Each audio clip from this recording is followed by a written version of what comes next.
অনর X6e বাংলাদেশে newly launch হয়েছে 14,999 টাকায়। আর এটা অনেক জোস জোস কিছু ফিচার অফার করতেছে এন্ড কিছু কনসো আছে। ফার্স্টলি এটাতে এআই মোবাইল অ্যাসিস্ট্যান্ট বাটন দিছে, প্রেস করলে চলে আসবে দরকারি কিছু option and press and hold করে ধরে রাখলে চলে আসবে গুগল লেন্স। দেন ডিজাইনটাও কিন্তু সুন্দর, ম্যাট ফিনিশের একটা মার্বেল টেক্সচার দেওয়া, আর সাইডে দেওয়া ফিঙ্গারপ্রিন্ট সেন্সরটাও কিন্তু এনাফ ফাস্ট। পারফরমেন্সে মিডিয়াটেক G81 আলট্রা চিপসেটের সাথে 661 জিবি পর্যন্ত স্টোরেজ ভেরিয়েন্ট পাবেন। স্মুথ ছিল এন্ড ডিসপ্লেটা কিন্তু 120 hertz. Colour accuracy good enough, মজা পাবেন কন্টেন্ট দেখে, but apps opening and closing এর সময় মাঝে মাঝে স্টার্টারিং এর দেখা পাইছি এন্ড স্পিকারের সাউন্ডটা একটু কম মনে হয়েছে আমার কাছে, তবে এভারেজ না কিন্তু। আর এটা নচ থেকে কিন্তু ডাইনামিক আইল্যান্ডের ফিল পাবেন। প্লাস IP64 রেটিং আছে, সাথে 5 স্টার ড্রপ রেজিস্ট্যান্স আছে।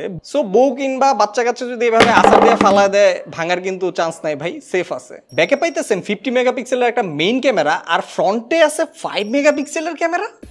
যাই হোক, আনওয়ান্টেড অবজেক্ট রিমুভারের জন্য কিন্তু ওরা এআই রিজার দিয়ে দিতেছে। চাইলে ডুয়াল সিম ইউজ করতে পারেন, অথবা চাইলে একটা এসডি কার্ড এন্ড একটা সিম ইউজ করতে পারেন। Call quality good, call drop issue আমরা খুব একটা পাই নাই। আর এটার 5300 mAh এর ব্যাটারি দিয়ে একদিন আরামসে কভার করতে পারবেন। প্লাস এটার বক্সের মধ্যে কিন্তু 35 ওয়াটের একটা চার্জার পেয়ে যাবেন। এন্ড এটাতে হেডফোন জ্যাক থাকা সত্ত্বেও সাথে কিন্তু গিফট দিতেছে একটা TWS।